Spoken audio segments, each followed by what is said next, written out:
guys, welcome back to my channel. My name is SincerelyOghosa. If you haven't subscribed, make sure you subscribe. Today we're talking about YouTube. Wow. So I watched Oghosa's video. I hope that's how Oghosa's.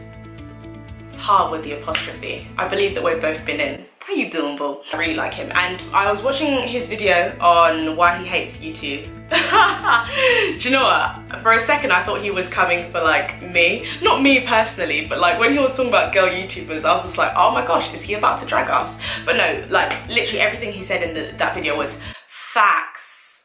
He did not tell one lie in that video, and it got me really got me thinking about YouTube. And there's a lot of stuff that I've wanted to say that I've never said. Gosh, this is gonna be problematic. Yeah, there's a lot of stuff I've wanted to say that I've never said, and I'm gonna be as sensitive about it as possible. But yeah, I've been on YouTube for a while and I've seen a lot of stuff. And first of all, I really wanted to talk about the fact that people don't realize that there are quite a few YouTubers, UK and US, who buy views and who buy subscribers. Social media is mad. Like, it's actually mad. Like in the last like couple of years, it's just become like this weird phenomenon where like everybody feels like as soon as you have a platform, that platform validates you in some way. Like that platform is now like your identity, or you get a sense of belonging because you have a platform and because people watch you and because you have like so and so many subscribers. And I think that's what gives way to the fact that people buy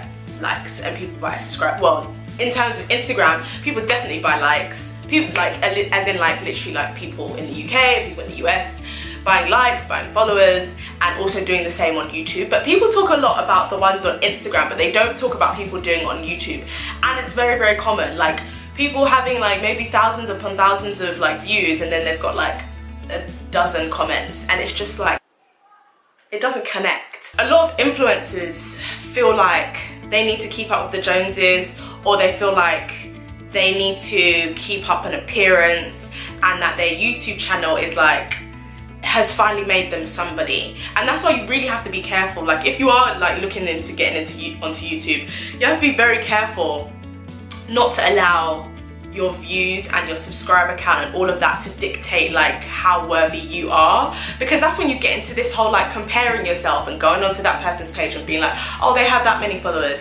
Like there are so many influencers in the UK who like maybe like a year ago they had so many followers, and now they've got like triple or 4 times as much, and then you check their comments and there's literally 10 comments on there, and it's usually in those little like what is it that they call those pods?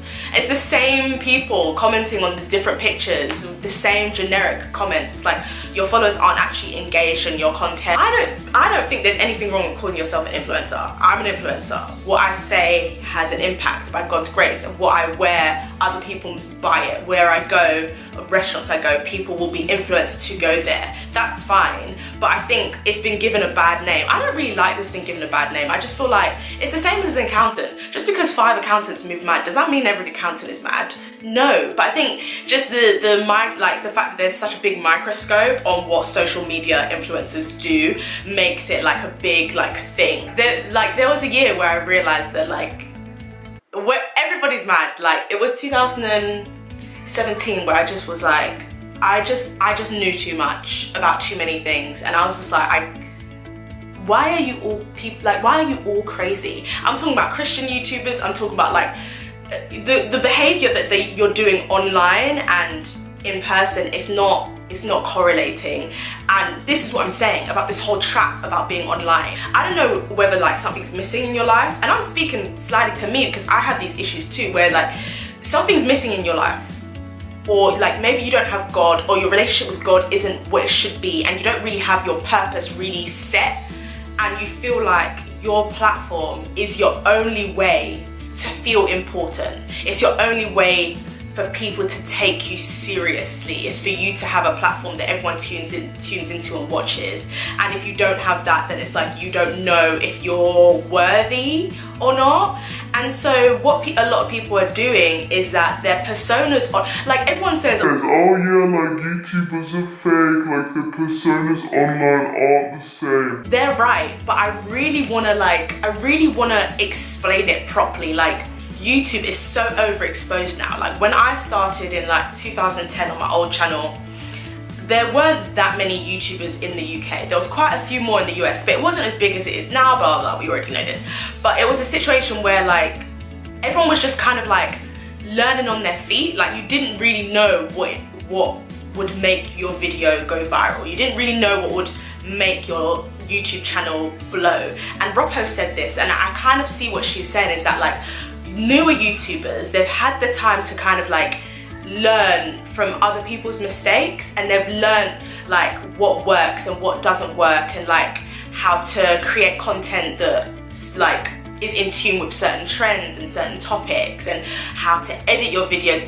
There's so much more information available now in terms of what makes a YouTube channel work, that like it's kind of easy to kind of like just do it. Like we were really winging it, but people are just doing it because they kind of like, they're like, okay, authenticity works. For me, the authenticity is the biggest thing that scares me. Like this authenticity thing that a lot of YouTubers are doing, it scares me. It scares the hell out of me, because a lot of you guys aren't seeing what people are like in real life, and people have like, it's scary. Like people have learned how to click with you guys because they've seen other YouTubers before them do it. They've been like, oh, okay, if I'm vulnerable, like it's literally a note-taking session. Like they've learned, okay, if I'm vulnerable in videos, if I talk about certain types of topics, that will blow, that will do really well, and they're doing it. But then in person, they're completely different. And don't get me wrong, like I have love for all of these YouTubers, but some of this behavior is not okay, and we should be allowed to say like this is not cool. And so like when like I've heard like when subscribers meet some of these YouTubers, they're not the same and they're mean to them, and it's like that's because you're so much more focused on having your subscriber base grow and having them click with the type of things that you like, the type of content you create, or the type of makeup looks you do, or the type of topics that you talk about. You're more focused on that and what it can give you than what you can give them. And that's why like when you meet them in person, they will be rude to you because they're not interested in actually creating a connection with you offline. Like as long as you subscribe to my channel and you thought that makeup look was bomb, or you thought that outfit was bomb, or you cried a little bit at that video, that's really all I need, because that gives me something, and that means I can go to this brand and I can say, this is the engagement I have, and these are the likes I have, and doing it because it's such a money game now. Like people are really like in it for the money. I like when his was talking about couples channels, I was like, bruh, you hit the nail on the head. I mean, he's even good. I don't really like couples channels. I've spoken about couples channels before. Me personally, I don't actually like having that much insight into your relationship. I think it's a bit weird. Like, even when I'm at weddings, I'm like, I don't know if I should even be hearing these vows. Like, I feel like, you know when you feel like you're a fly on the wall? Like, I don't know if this has got anything to do with me. Like, has nothing to do with me. And that's how I feel like about couples channels. I feel like if your couples channel is set up for the right reasons, like fair enough. I still won't watch the thing, but fair enough. And at least your intentions are good. But I think some people make couples channels purely because they want to be the next viral couple. Like everyone saw Nikita and what's his name? Terrell. That light-skinned boy name. You know, beige names, Terrell, Jaden, them ones. Everyone saw the success of couples like that and couples in America, and a lot of people wanted to jump on the bandwagon to the extent where sometimes I'm just like, is this relationship actually real, or are you guys just really trying to work with like Fashion Nova? And it can be easy to get in that trap. It can, like even me, like there have been times where a brand has maybe offered me money and I've been like,